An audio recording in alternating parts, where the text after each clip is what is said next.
Hello बच्चों, let's see the question. The question says that if -1, 3 and alpha, beta are the extremities of diameters of circle x square plus y square minus 6x plus 5y minus 7 is equal to 0, find the coordinates alpha, beta. सबसे पहले की concept की बात करते हैं. The key concept of this question is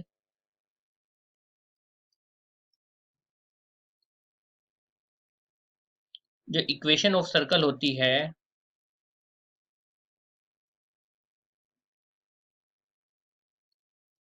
वो होती है आपकी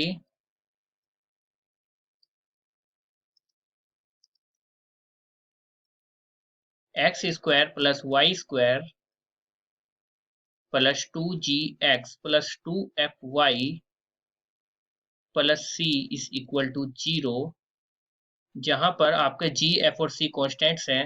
तो सेंटर ऑफ सर्कल क्या होगा? -g, -f और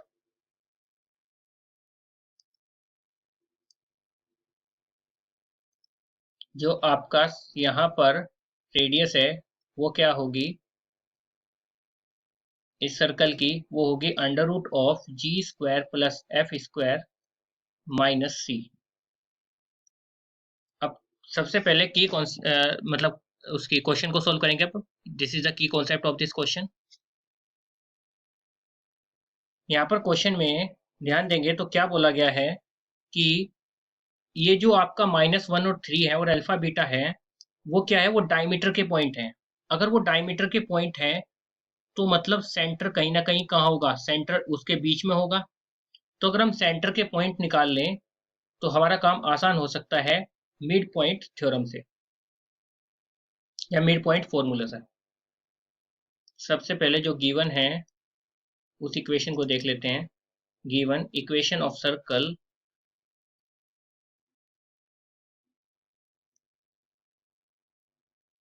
वो है आपकी x square plus y square minus 6x plus 5y minus 7 is equal to 0. Yes, ये इक्वेशन हमें दी गई है. अब इसको कंपेयर करेंगे.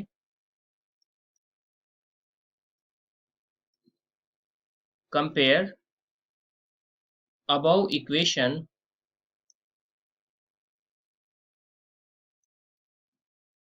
विद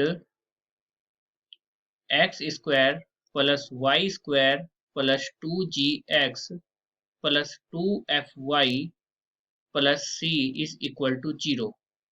उसके लिए सबसे पहले ऊपरले वाली इक्वेशन को थोड़ा सा सिंप्लीफाई करना पड़ेगा इस फॉर्मेट में. तो x square plus y square plus 2 into minus 3x plus 2 into 5/2y plus minus 7 is equal to 0. और कंपेयर करेंगे तो g की वैल्यू -3, f की वैल्यू 5/2 और c की वैल्यू -7 निकलेगी. तो यहाँ से सेंटर निकल जाएगा कितना? -g -f होता है माइनस माइनस प्लस और -5/2. तो ये आपका सेंटर निकल गया सर्कल का. अब हमारे पास जब सेंटर ऑफ सर्कल निकल चुका है, अब मैंने क्या बताया था कि जो हमें दिए गए हैं डायमीटर के पॉइंट उसके बीच में तो सर्कल के सेंटर लाई करेगा. तो यहाँ पे लिख देते हैं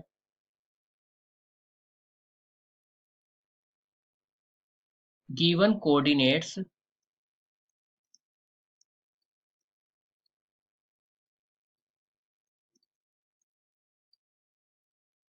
of end point of diameter are a. मान लेते हैं ए है आपका 1, 3 और बी दिया गया है आपका alpha, beta. Mid point formula क्या कहता है उसको नोट के रूप में लिख देता हूं यहाँ पे. वो कहता है आपका कि यदि ये आपके एक पॉइंट x1 y1 है और ये पॉइंट आपका x2 y2 है और ये कोई मिड पॉइंट है इनका अल्फा बीटा।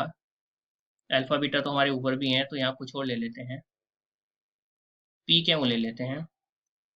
ये कोई मिड पॉइंट है आपका पी क्यों, तो जो आपका पी की वैल्यू होगी वो होगी x1 प्लस x2 बटे 2 और जो क्यों की वैल्यू होगी वो होगी y1 प्लस y2 बटे 2। ये आपका नोट के रूप में मैंने आपको फॉर्मूला बता दिया। तो ये क्या है आपका, ये आपका मिड पॉइंट फॉर्मूला है।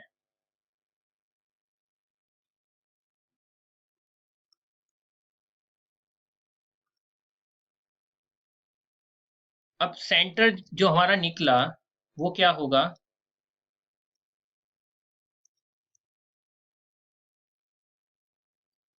सेंटर जो सर्कल का होगा वो एक तरीके से क्या होगा, वो मिड पॉइंट होगा।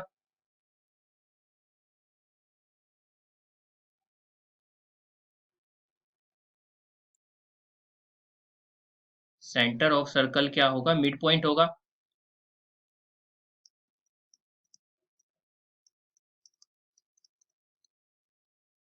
इज मिड पॉइंट ऑफ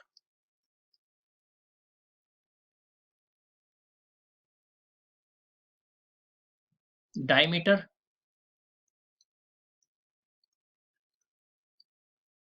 अगर मिड पॉइंट ऑफ डायमीटर होगा so we can use mid point formula.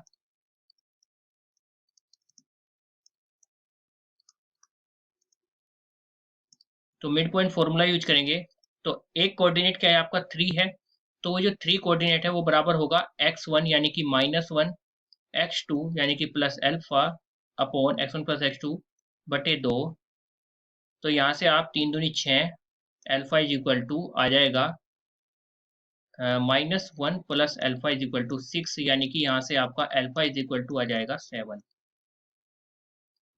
Beta निकालने के लिए सिमिलरली सेकंड क्या था आपका -5/2, वो बराबर हो जाएगा आपका 3 प्लस बीटा बटे 2। 2 से 2 कैंसिल, यानी कि 3 plus beta is equal to -5, यानी कि बीटा इज इक्वल टू -8 आ जाएगा। तो अल्फा भी निकल गया और बीटा भी निकल गया। तो यहाँ लिख देंगे alpha comma beta is equal to आपका आ जाएगा 7 कोमा -8। और यही हमें यहाँ पर निकालना था क्वेश्चन में, अल्फा बीटा के कोऑर्डिनेट। एक बार क्वेश्चन को देख लेते हैं कि क्या क्या पूछा गया था, ये आपका आंसर हो जाएगा। देखिए क्वेश्चन में क्या बोला गया था कि हमें कोऑर्डिनेट्स निकालिए अल्फा बीटा के, और वही हमने निकाल लिए हैं। The final answer of this question is the coordinates of alpha beta is 7 comma -8। Hope you understood it well. Best of luck. Thank you.